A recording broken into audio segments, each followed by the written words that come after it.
Politična elita opozori Politkovska se vede do cilja brezsramno, ko se izreka o lastnem odnosu do temeljnih ustavnih načel, ne nazadnje do podrejenega ljudstva.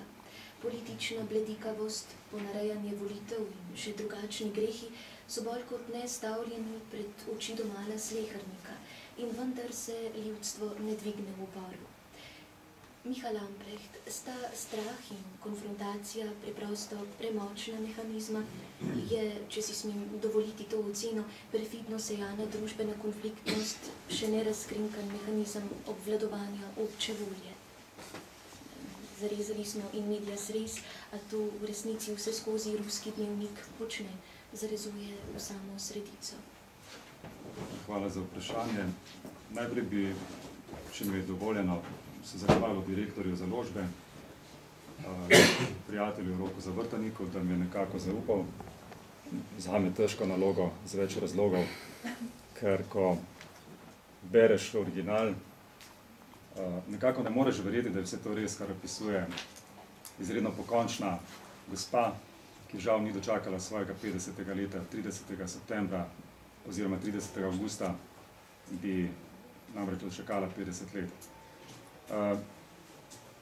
Neverjetno zato, ker ob vseh dnevnih bombardiranjih z informacijami z območja Ruske federacije in vsega, kar je povezano z neko izmenjavo kulturno, gospodarsko, energetsko, politično med Zahodom in pa Moskvo, postaja prikrito, kaj se dejansko dogaja v usodi navadnega posameznika, ki ga je prizadela vojna na Severnem Kavkazu. Zdi se mi, da dnevnik, ki ga je pisala Ana Politkovska, razkriva, gre nekako v podkožje, v samo genezo spopada na Kavkazu in vse to garnira za neko, bi rekel, empirično poštenostjo. Seveda gre za njeno osebno izpoved, pa vendarle skozi pričevanja, skozi pogovore, skozi intervjuje z prizadetimi, z vsemi tistimi, ki so prestali to pošastno vojno, se pravi že drugo vojno v Čečeniji.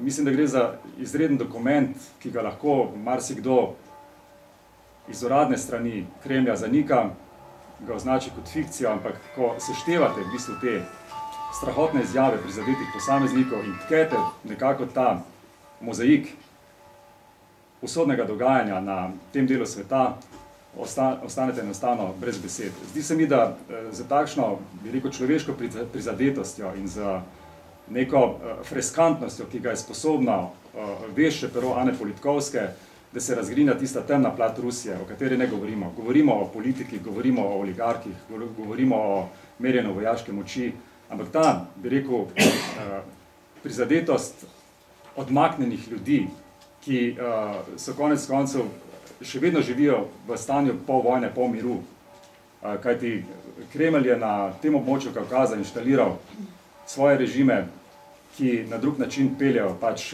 politiko, klanovsko politiko in se pri tem ne sprašujejo mnogokrat za konkretne individualne usode teh krhkih posameznikov, ki nosijo težko dediščino, breme pošastne vojne, o kateri smo mi na nek način pozabili govoriti, pa nas ponovno neki dogodki v Zakavkaziju spomnijo, da so ti kraji zelo blizu in da zgodba še zdaleč ni končana. Hkrati gre pa še za neko, bi rekel, zgodovinsko dediščino, za ponavljanje nekih vzorcev politike, izvajanje politike na najbolj radikalen način. Konec koncev Picasso je upodobil razrušeno Gerniko, ampak mesto Grozni je v bistvu Gernika sodobnega časa in vse te rane, ki jih je doživelo in čečensko ljudstvo in številni drugi narodi, ki živijo na Kavkazu, pa tudi ruski vojaki, o katerih govori Ana Politkovska. To so stvari brez primere in mislim, da gre za izreden dokument časa, pa je to komu všeč ali ne. Mene osebno je, moram reči, knjiga prizadela na več načinov. Prvič, ker vsem, rečemo pogojno rečeno, vedenju in zavedanju tega, kar se dogaja v sodobni Rusiji, ki je po ustavi demokratična država, pa vendarle spoznaš, da v tej državi, družbi in sistemu praktično ne veš, malo ne nič, dokler ne prebereš v bistvu teh pretresenih, osebno izpovednih zapiskov gospe Ane Politkovske. Mislim, da največja odlika Ane Politkovske, ki sem jo poznal v bistvu 10 let, je v tem, da je zapisovala zgodbe, ki nikjer drugje v Rusiji ne bi bile objavljene. Objavljala jih je v Novi gazeti, v njenem časopisu, ki je po smrti izdal tudi 1000 strani debelo knjigo z njenimi članki, spomenljivim naslovom Začto, zakaj. In seveda v njenih knjigah, ki jih sprva so jih smeli objavljati v bistvu samo v tujini. V Rusiji so bile njene knjige v bistvu prepovedane. Tukaj lahko povem eno zanimivo zgodbo. Jaz sem Ano Politkovsko nazadnje srečal v bistvu 2 meseca pred njeno smrtjo, julija 2006. To je bilo na ustanovni konferenci druge Rusije. To je nekakšnega poskusa politične opozicije v Rusiji združiti vse sile v boju proti zdajšnjemu režimu. Tudi datum te ustanovne konference je bil po svoje simboličen. Garij Kasparov, ki je idejni vodja in nekakšen motor tega gibanja, je to zasedanje sklical v bistvu tik pred zasedanjem skupine 8 najbolj razvitih držav v Sankt Peterburgu, pravi poleti 2006, in z tega shoda so tej osmerici tudi poslali sporočilo o stanju svobode tiska, demokracije v Rusiji, vendar kot na vseh podobnih shodih ta njihov poziv ni naletel na potreben odziv. Ta nastop Ane Politkovske na tem ustanovnem zasedanju druge Rusije je bil v bistvu njen zadnji javni nagovor pred smrtjo. Jaz sem si zapisal, ta njen nastop začela je tako, da druga Rusija, to je trpeča Rusija. In potem je seveda prešla na Severni Kavkaz, ki ga je imenitno poznala in obvladovala, in pred vso to združeno rusko opozicijo povedala zgodbo, ki je v bistvu zelo ilustrativna.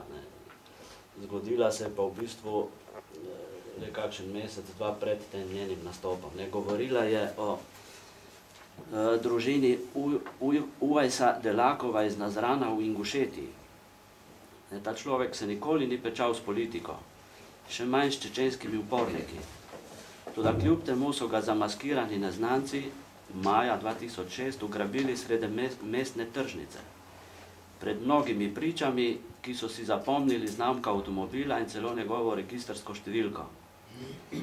Toda ne v notranjem ministrstvu in ne v zvezni varnostni službi niso ukrenili ničesar. Čez slab mesec, bilo je v začetku junija, je v hišo Delakovih stopil neznanec, odposlanec trgovcev s trupli, in suho dejal, da je za $40,000 pripravljen pokazati kraj, kjer leži umorjeni Uvajs. Ker gre za ogromne denarje, ki jih nikje dobiti, so se na to pogodili za $10,000.